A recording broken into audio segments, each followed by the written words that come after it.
Two, one. Hello, everybody. My name is Elijah Levine, and welcome to The New Internet, our new podcast with a new name. I'm here with my colleagues, Kyle Niedzwicki and Eric Swartz, and I will now pass it over to Eric to introduce our esteemed guest today, Ahmed Amer. Thank you for being here. Thanks for having me. Of course. Ahmed Amer, CEO at Emurgo, Africa. We're really happy to have you on here. And we're really excited to hear more about your work. Absolutely. Thanks for having me, and excited to kick this off. Us too. 100%. So why don't we start off, Ahmed, with you just giving us a little bit of background on yourself, your current work, and stuff that's very interesting to you currently. Sure thing. A little background on me. So I come from a finance background, started my career in investment banking, doing M&As, IPOs, private placements, secondary offerings. After a couple of years of that, I was lucky and I was able to segue a bit into the startup world, which, where my heart always was. Started something that was then offloaded to a big e-commerce giant.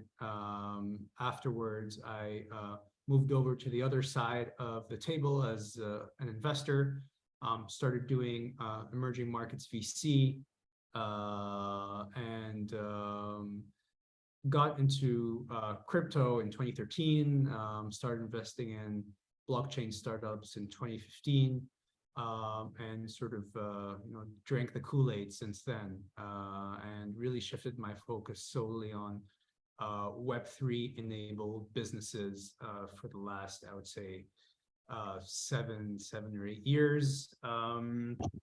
What excites me, power of blockchain as a technology, and how strong of a conduit it is for AI, predictive AI, wealth generation, financial education, economic justice, from digital currencies to stable coins to trade to tokenization of real world assets, so on and so forth, and the potential it has in leapfrogging a lot of economies and industries that haven't quite had the connection to developed markets and how far they've progressed in the last 15 or 20 years, and how blockchain as a technology has the capacity to really accelerate that and essentially leapfrog a lot of these markets. Certainly. Yeah, I couldn't agree more. And I think that's definitely a common interest and experiences that we all share here, really around the excitement of how Web3 and blockchain are going to revolutionize lots of different technologies, specifically financial services and accessibility around the world. One thing that you said that really caught my attention was how blockchain is enabling AI and vice versa. And I'd be curious to hear about what you're seeing specifically at the intersection of AI and blockchain right now, as that's a very hot topic for a lot of our listeners.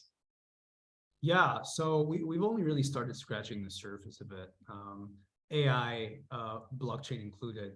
And one of the things we've been spending a lot of time on the blockchain side of things is, so at Emurgo Africa, we are essentially the investment arm of Cardano. So Cardano layer 1 chain, ADA went live in 2017. And since then, we've been investing in blockchain startups globally, with a recent focus on Africa, GCC, and emerging markets, Asia included. And we're not just an investor, we're also a shop. So we have a team of devs. We do a lot of Web2 to Web3 migration.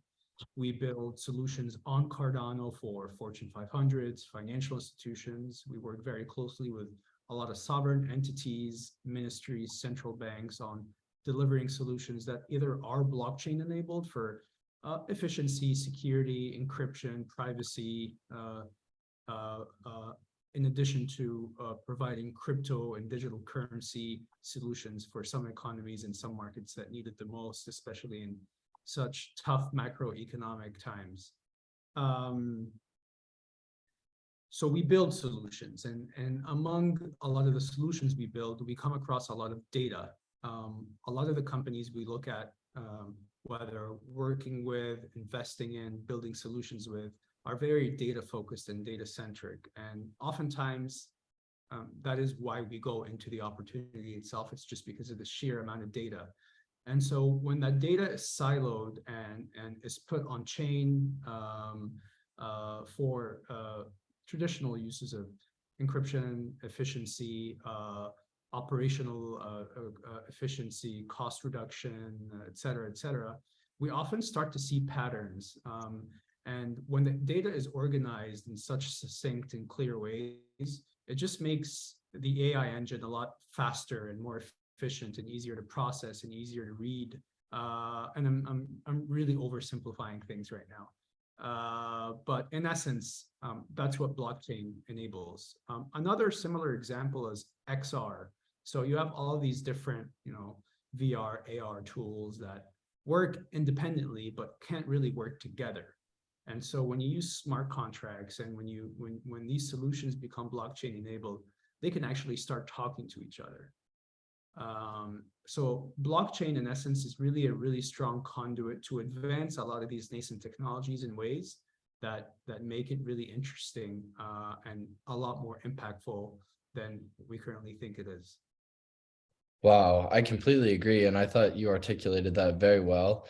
A lot of people say that you are not truly an expert. I think Warren Buffett's actually the most famous for saying this, but you're not truly an expert in a topic until you can explain it to a 7-year-old. And I think your explanation of the data structures and being able to share data and for systems to talk to each other in an easier way, being able to advance AI forward and allow it to, really see the potential of its capabilities was just a perfect comment and a very interesting one.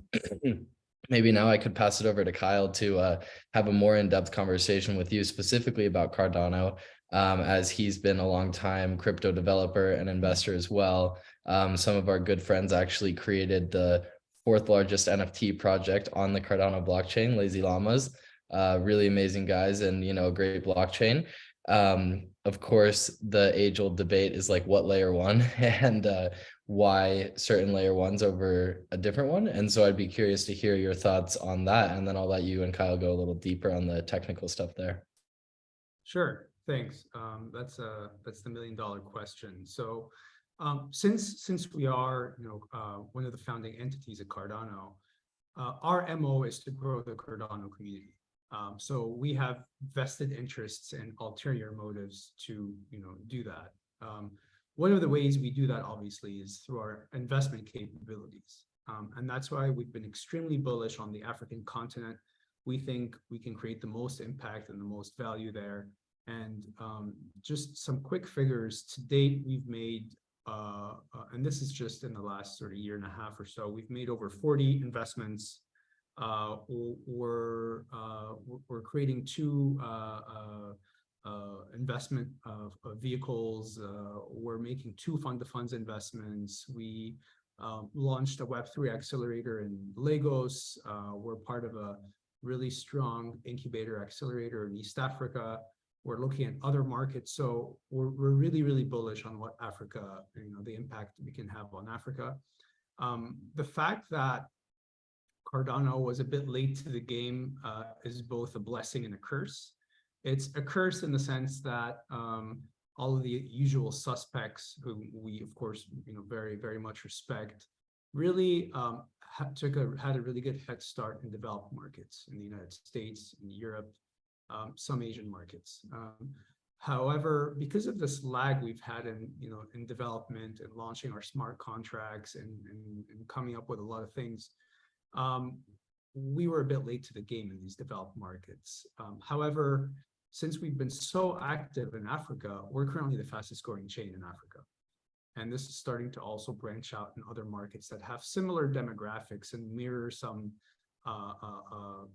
sort of macro indicators as Africa. So that's where our real competitive advantage is in emerging markets. And so folks who are looking to break into these markets, primarily in the Web3 space, know that we've been doing this for a while. We've been burned a couple of times. We've had some failures. We've had a lot of successes as well. And so that's how, you know, I see us at the moment. Definitely, yeah. It's interesting. A lot of people we've been talking to have expressed an interest and actually been executing on a lot of deals and opportunities in emerging markets. I've always been a very global thinker. You know, I speak 5 languages casually, nothing crazy, but I think that a lot of young people in our generation in general are more open-minded to collaborating on a global scale. And, you know, I think you guys are not the only people seeing the opportunity in Africa, but specifically on that point, I would love to hear exactly what you guys have identified as that opportunity. If it's more about the fact that there's just a lack of infrastructure and therefore such a great opportunity for higher returns, or if it's more on the human capital front, such as work ethic, willingness to learn, or something else about the country, maybe natural resources or the potential for growth. Yeah, thank you. I'd be curious to know what 5 languages you speak, because it's English, obviously, is one of them, right? Mm-hmm. Yeah, learned Spanish growing up in school and through travel. And then in school at Penn, I did 2 years of Mandarin and a semester of Russian and a semester of French. All right. Yep, Okay. signed up for Arabic next semester. Okay, sounds Yep. good. Awesome. Yeah, I think that's a skill that GPT can't replace, at least in the near term. It's really helpful for homework. Yeah. So where do we see the opportunity? So normally when I'm asked that question, I frame it in a very specific angle, and that angle is that, you know, in the recent macroeconomic climate, we've seen, you know, the Fed, the ECB, Central Bank of England, all of these different organizations have been suffering from you know, rising interest rates, or they've been purposely increasing interest rates. The Fed just you know, halted the hikes the other day, and that's alarmed the entire community. Inflation starting to slow down in developed markets, but the case in developed markets is fundamentally different than what it is in developing markets. In developing markets, and this all kicked off with COVID. There was a slight recovery, and then the war in Ukraine happened, and that was just the nail in the coffin. A lot of countries in North Africa, Africa as a whole, South America, Latin America, Central America, some countries in Southeast Asia as well, rely on a lot of imports. And imports are usually tied to the flow of foreign currency outside of the country, the outflow of foreign currency. And so in times of tough times like that, a lot of these countries cannot secure the foreign capital or the foreign currency. They need to be able to import those raw materials. In a series of events, there's been double-digit rates of inflation. Those double-digit rates of inflation are paired with double-digit rates of devaluation. So we've seen rates of inflation as high as 60 or 70% in a lot of those countries. We've seen devaluations as high as 200%. And when you have devaluation coupled with inflation, your external debt doubles at least. You have no access to foreign capital, you have no tourism, you have no FDI, you're too bogged down in the nitty-gritty details, so you don't have the capacity as a leader, as a government, to think of constructive efforts, governance, restructuring, etc. So all of that causes the economy to collapse.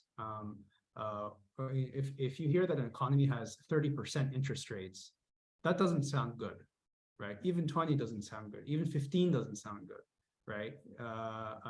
And so all of that is just the perfect storm for currencies and economies and unemployment to really take effect. And so that starts showing things like negative balance of trade, increasing trade deficits, diminishing foreign reserves, currencies completely losing their value, people losing their wealth, retirement plans becoming almost obsolete. And so that creates a really Midas opportunity for digital currencies and stable coins to come in. Stable coins are currently, the safest bet when it comes to digital currencies. We really, really believe in bridging the divide between TradFi and sort of the Web3 world. We don't want to erase one or the other, but there's a lot of lessons to be learned in bridging that divide. And one of the companies we recently invested in, AfriX, it's a company that does remittances. And because of the sheer difficulty of being able to move money from continent to continent, especially if they're small, amounts, maybe for blue collar folks, it's just a nightmare and a big headache. And so being able to use crypto as a conduit for the movement of that capital is huge. And that's a very successful example of a company we've invested in that's creating a lot of impact. And that also comes with the right measures, the right KYC elements, the right AML subscriptions, et cetera, et cetera. And so as a means of making payments or maintaining your economic standing in trade, stable coins are a very, very powerful tool. With that said, a lot of hoops need to be jumped in order for this to become a recognized thing with a lot of the folks we work with, but we're getting there. There are a lot of great points around that, things like minimizing the outflow of capital, increasing investment in local currency in country as a result of creating sandboxes with the local Fed or equivalent of the SEC. So that's the real opportunity. It's not, how much crypto are these folks going to trade peer-to-peer on their WhatsApp groups?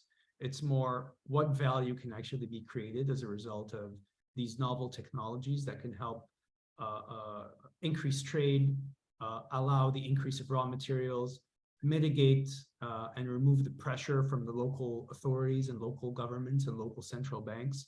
That's where I believe the real opportunity lies in a lot of these emerging markets.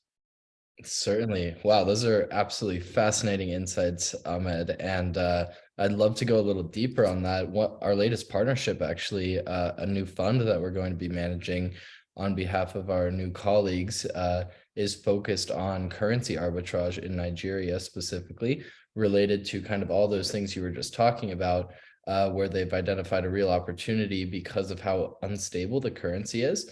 There's such a large demand for crypto that citizens and corporations are willing to pay anywhere between 30 to 80% premiums to get access to crypto just to get out of their unstable local currency. And so my question to you is, how do you think that the role of regulation is going to either hinder or speed up access to resources like that in these various countries, specifically given that we've seen major exchanges such as Binance be shut down globally? I believe, Kyle, correct me if I'm wrong, it was either New Zealand or Australia that halted operations this morning. There's also, many charges against Coinbase all of a sudden, even though the SEC had formally approved their IPO. But I know the regulatory landscape in Africa could not be more different. So would look forward to hearing some of your insights to what's going on there specifically and what you see the future looking like in terms of actually getting from point A to point B. Yeah, it's a treacherous territory. Like you said, it's not significantly different than how it is in the US or in other developed markets. It's a long game, so we spend a lot of our time working very closely with a lot of these decision makers who don't really understand the value of what these different solutions and technologies can bring. So we spend quite a bit of time educating on the value of these things and how they can be created in a safe environment and piloted and tested, and not necessarily how deploying public chains, but trying small pilot private chains and seeing how they work and trying them on specific things like healthcare, like agri-tech, like value chain, like supply chain management, like bills of lading for import, export.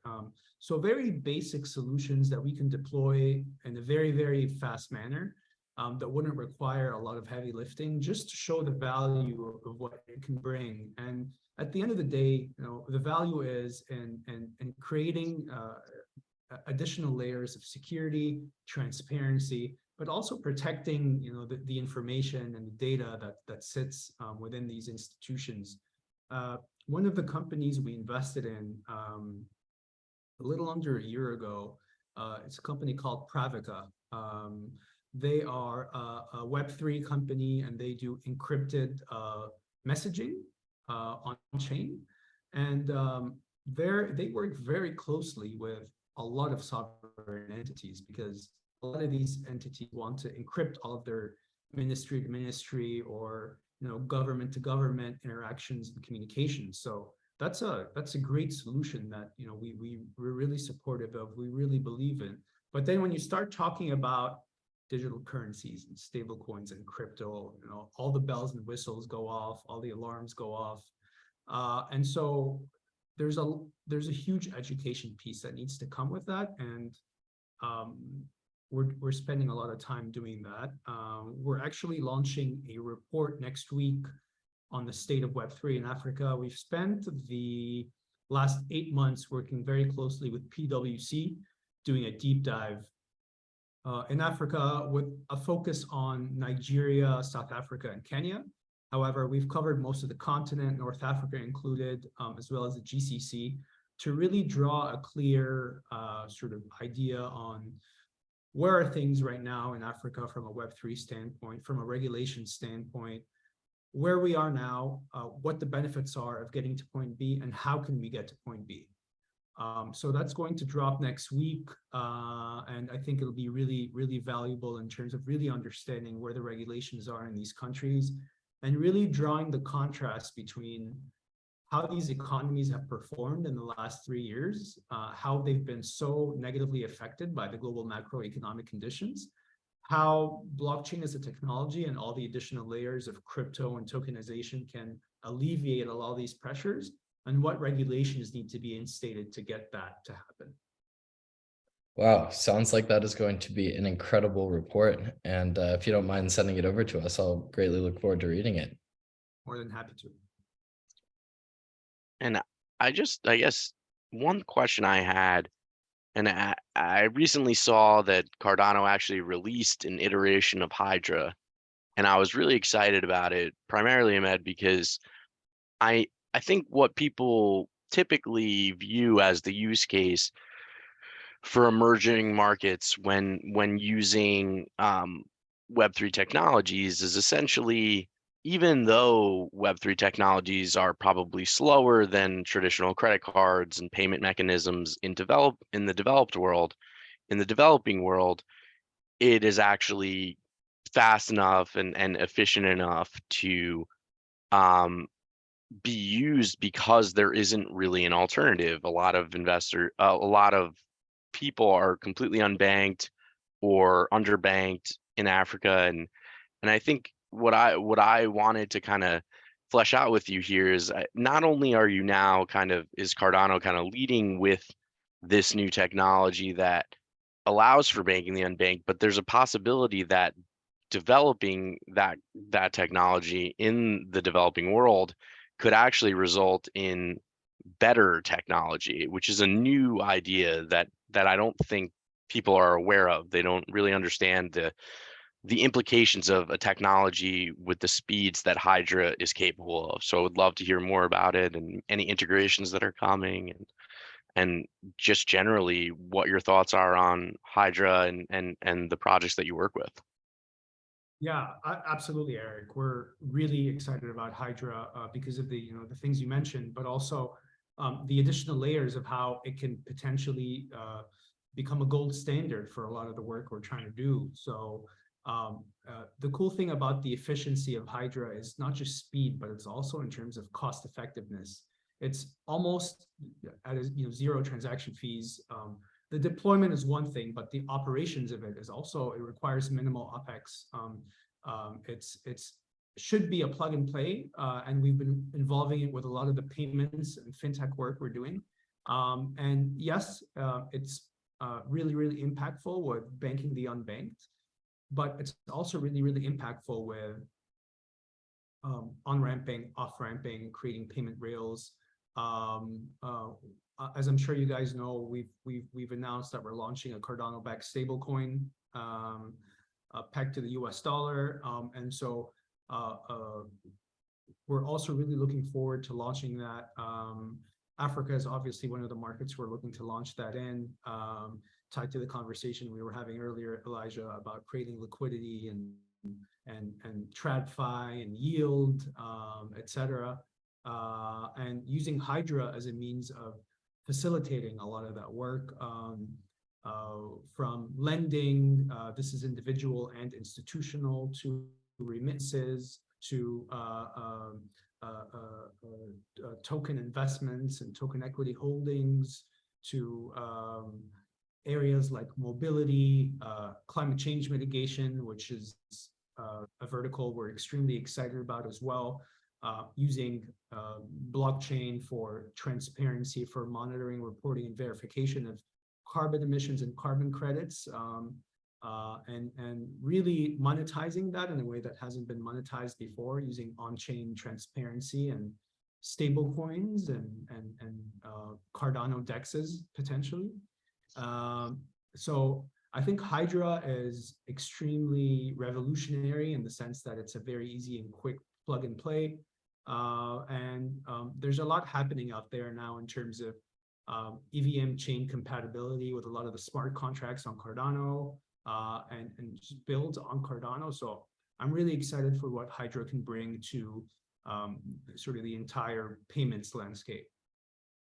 100%. And I think it really just, it changes the game, right? Like it completely changes what we're thinking about when we think about Cardano. And I think just to educate like the audience generally, because I think Cardano is a project that doesn't receive much attention in the media in the US, but is actually being used for real use cases on the ground, solving real problems for people who otherwise don't even have access to financial institutions or financial services. So I think a lot of questions from legislators can really be answered by the incredible work that you guys are all doing. And I really think that should be something that should really be put in front of some of the legislators who are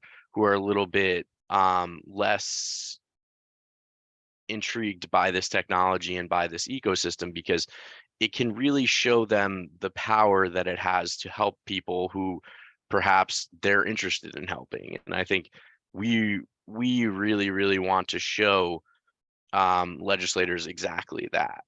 And so I'm super excited for everyone to learn about what you all are doing and to really understand the implications that it has, because what we're saying now is no, this isn't just a way to get people onto financial services. No, this is a way to build a platform and a network of financial services that could in many ways outpace and significantly outpace traditional finance, which is so different than I think that this theme within our industry and discussion with our industry has previously taken. So I just love hearing about it. I'm so excited that you guys are working on all these implementations of Hydra, and I just can't wait to see what's next. And to that point, I mean, I had the pleasure of recently speaking at a meeting for Adaverse's current cohort, and they were the finest engineers I've had the privilege to meet in a long time. Can you tell us how Africa is sourcing this great talent? Is it literally through the diaspora? Is it developing the talent in Africa? Would love to know more. Yeah, sure. So there's two angles to this. One angle is the sheer number of exits that have taken place in the last 10 years in Africa and the Middle East. A lot of the folks that were a part of those entities, Flutterwave, Kareem, Capital, many others, were one of the first, say, 50 or 100 employees. These folks really learned how to build successful businesses, and then went out through the windfall they received from their exits or their equity stakes. They were able to then either start their own companies, which then also grow, and many of them have exited those companies as well, or take leadership positions in some of those companies you've been speaking with, Eric. And so that's one angle where a lot of this work is homegrown.